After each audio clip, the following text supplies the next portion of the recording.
کہ تمہارے پیچھے بھی ہے تم تمہارے اوپر نہیں ہے وہ نیچے جھکا کہ نہیں کھڑے ہوئے ہیں یہی کہنا تمہارے پیچھے نہیں ہے ابھی نہیں تھا کہ پہاڑی قریب میں رہتے ہوئے وہ مت کو چھوڑ کر جاتے اللہ کے نبی آج کی زندگی لے رہا ہے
میدان میں پہنچے جنگل میں پہنچے اور جانے کے بعد اپنے گناہوں کا استغفار کرے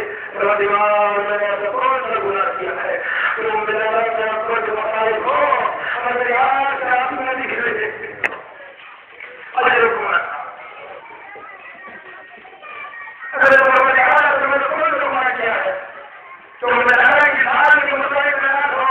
اور میری آواز کا سننا نکلے والوں اگر آپ کی آواز کا سننا نکلے تو آپ اپنا منہ ضرور اس کی طرح بنا لیجیے گا.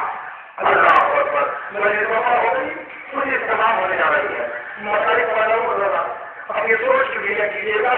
اس لیے میں وکیل سے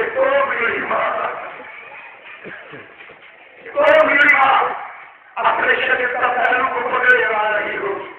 جس کے پہلو پر چلتا ہوا دروازہ گرا دیا گیا وہ آ رہی ہوگی اور دیکھ رہی ہوگی میرا پکڑا ہو گیا بیویوں کو ابھی کیا گیا اور بیویا سوال ہو رہی ہے دروازے سے ایک بیوی ہوتا ہے کہ آپ شروع کو رکھی اجر کو بتا اگر شروع کر کے دروازہ اس نے آپ کے وجہ سے کوئی پابندی نہیں لگا آپ کو کوئی کہا نہیں لگا لیکن اللہ کو بتا آپ کو جناب کہ قیامت سے لے کے شام تک اگر میرے پیار سے ایک وقت نکلا ہے تو شروع میں ایک کام لینا علی کی اپنی کمی کروایا ہائے ہائے اللہ اتنا بہت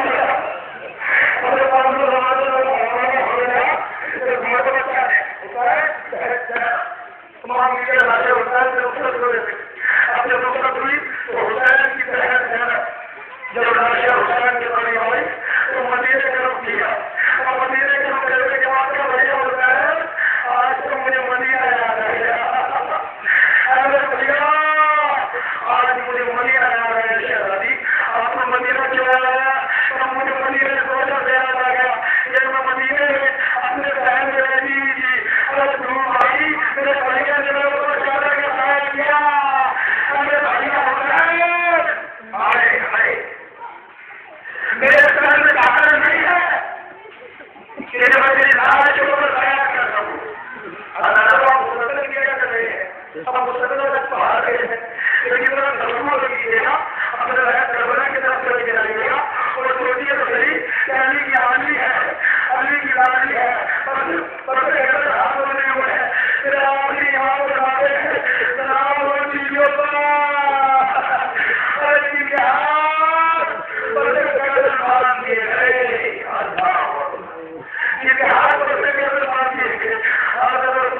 روانہ ہوئی ایک تصویری روانہ ہو رہی ہے حسین کی بہن اپنے بڑے کی لاشیں سے رفرت ہوئی رفرت ہونے کے بعد ایک مرتبہ صاف چلا اور جب چلنے لگا تو یہ صاف کنویں پہنچا تاریخ مجھے تھا یہ بھی صاف کنویں پہنچ گیا زندہ کنواں میں یہ صاف ٹھہرا رات کی تاریخی میں ایک مرتبانی کی شہری جب امام حسین عالمی کو نہیں پایا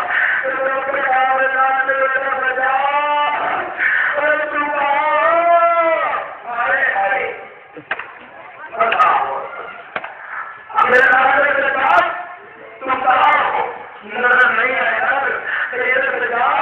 مرتبہ شہزادی پھر رکھ گئی بتادارو شرم کر کے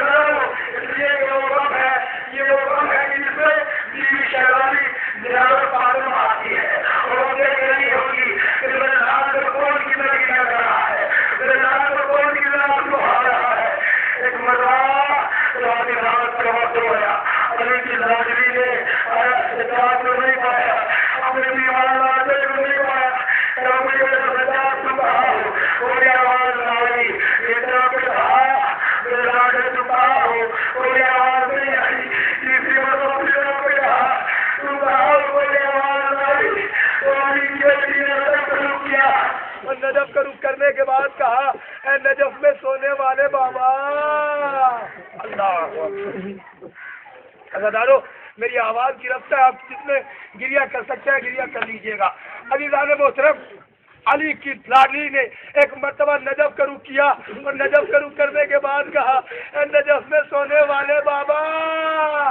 ارے میرا لاڈلا سید سجاد نظر نہیں آتا شہزادی تڑپی اتنا جملہ کہنا تھا ایک مرتبہ کیا دیکھا کہ بیمار لاڈلا ہے جو اپنی زلفوں کو سنبھالے ہوئے آ رہا ہے ہاتھوں پر خون لگا ہوا ہے اور جیسے ہی ہاتھوں پر خون کو دیکھا تو ایک مرتبہ ارے شہزادی زینب تڑپ گئی اور تڑپنے کے بعد پوچھا میرے لاڈلے سید سجاد میں تم کو آواز دے رہی تھی ارے تم کہاں تھے ایک مرتبہ تڑپ کر کہا کیونکہ اماں میں ابھی کربلا سے آ رہا ہوں اجرکم اللہ دارو، آپ دل کھول کے گریہ کر لیجئے گا۔ ارے وہ سکینہ ہے 4 برس کی بیٹی، حسین کے سینے پہ سونے والی لاڈلی، جو رو رہی ہے تو آنکھوں سے اشک جاری ہے، شبر تابیانے مار رہا ہے، لیکن اللہ اکبر، آپ کو کوئی ستانے والا نہیں، آپ کو کوئی تابیانہ لگانے والا نہیں ہے، آپ کے اوپر کوئی ظلم کرنے والا نہیں ہے۔ ایک مرتبہ دی کی لاڈلی نے کہا، اے میرے بیٹے تم کربلا کس لیے گئے تھے؟ کہا پھوپھی اماں میں اپنے بابا کو دفن کر کے آتا ہوں۔ ارے بھائی کے دفن کے بارے میں سنا، زینب تڑپ گئی، اور تڑپنے کے بعد کہا میرے لاڈلے سجاد ذرا مجھ کو یہ تو بتاؤ میرے بھیا کو تم نے کس طریقے سے دفن کیا؟ پھوپھی اماں، ارے جب میں کربلا کے میدان میں پہنچا میں نے یہ دیکھا کہ کچھ بیویاں ہیں جو میرے بابا سے لپٹ کر گریہ کر رہی ہے، واہ حسینہ، واہ غربتہ، واہ مصیبتہ۔ میں قریب پہنچا، میں نے بیویوں سے پوچھا، اے بیویوں ذرا مجھ کو یہ تو بتاؤ کہ تم نے کس طریقے سے پہچانا کہ میرے بابا کی لاش ہے؟ وہ بیویاں کہتی ہیں کہ ہم نے دیکھا کہ رات کی تاریکی میں ایک بیوی ہے جو اپنے سر کے بال کھولے ہوئے کہہ رہی ہے، اے میرے لاڈلے حسین، میں نے تجھے چکیا پیس کر مارا تھا۔ عزادارو، اس لاش کے قریب بیٹھ کر کہہ رہی ہے، ایک کو گجڑی ماں ہے جو تڑپ کے کہہ رہی ہے میرے لاڈلے میں نے تجھے چکیا پیس کر پالا تھا۔ بس ایک مرتبہ ہم نے جملہ سنا، ہم نے پہچان لیا یہی حسین کی لاش ہے۔ بیوی اٹھ کے جا رہی تھی، سید سجاد نے سب کے کہا بیوی اٹھ کے نہ جاؤ، میں اس لاش کا وارث حسین میں اس لاش کا وارث سید سجاد ہوں، بیمار کربلا ہوں۔ ہاں عزادارو، ایک مرتبہ کیسے یہ جملہ تھا، بیویاں ٹھہر گئی، سید سجاد بابا کے لاش کے ٹکڑوں میں چنا، اور چننے کے بعد ایک مرتبہ ارے شہزادی سے کہتے ہیں بوبی اماں میرے پاس چادر نہ تھی جو میں اپنے بابا کے لاشے کے ٹکڑے چادر میں جمع کر لیتا۔ ایک بیوی نے دیکھا، اور بیوی نے دیکھنے کے بعد ارے چٹائی کو دیا، میں نے چٹائی کے اوپر اپنے بابا کے لاش کے ٹکڑوں کو جمع کیا، اور جمع کرنے کے بعد اب میں اپنے بابا کے لاش کے ٹکڑے لے کر چلا۔ بوبی اماں، ارے وہ مصیبت میں کیسے بیان کروں بوبی اماں کہ جب میں اپنے بابا کے لاش کے ٹکڑے لے کر چلا۔ اجرکم اللہ۔ عزادارو، میں مسائل تمام کر چکا، میں پڑھ چکا مسائل۔ آپ کیا کہ جگر میں قوت ہے تو دل کھول کے گریہ کر لیجیے گا ان جملوں پر۔ عزادارو، ایک مرتبہ سید سجاد کہتے ہیں پھوپھی اماں میں اپنے بابا کے لاش کے ٹکڑے لے کر چلا۔ اب جو لاش کے ٹکڑے لے کر چلا تو پھوپھی اماں، ارے جب کوئی انسان دفن ہونے کے لیے جاتا ہے، جب کسی انسان کو دفن کیا جاتا ہے تو کم سے کم 2 آدمی دفن کرنے کے لیے ہوتے ہیں، لیکن ہے پھوپھی اماں میری غربت، کیا کہتا جیسے ہی لاش کے ٹکڑے لے کے چلا تو کوئی وہاں موجود نہ تھا۔ ہائے ہائے، قبر تیار تھی، میں لے کر پڑھا، جیسے ہی میں لے کر پڑھا تو میں نے کیا دیکھا کہ لاش کے ٹکڑے ہیں اور میں تنہا ہوں، کوئی نہ لاش کو لینے والا ہے، اگر میں نیچے اتر جاؤں تو نہ کوئی قبر میں دینے والا ہے۔ میں نے ایک مرتبہ ارے نجف کا رخ کیا، اے یتیموں کے سہارے دینے والے دادا، ہائے اے یتیموں کو سہارا دینے والے دادا، اجرکم اللہ، خدا تمہیں کوئی غم نہ دے سوائے غم کربلا کے۔ لیجیے آخری جملہ سن لیجیے گا۔ ایک مرتبہ امام سجاد کہتے پھوپھی اماں میں نے نجف کا رک کر کے کہا، اے نجف میں سونے والے دادا، آپ کا یتیم پوتا ہے، آپ کے لال کی لاش ہے، میری مشکل کو آسان کرو۔ اتنا جملہ کہنا تھا کہ 2 ہاتھ قبر سے نمودار ہوئے۔ میں نے سمجھا کہ شاید یہ علی کی آواز ہو۔ ایک مرتبہ ارے جیسے ہی میں نے اس جملے کو سنا تو ایک مرتبہ ایک آواز آئی۔ ہاں عزادارو، جیسے ہی میں نے اس جملے کو سنا تو ایک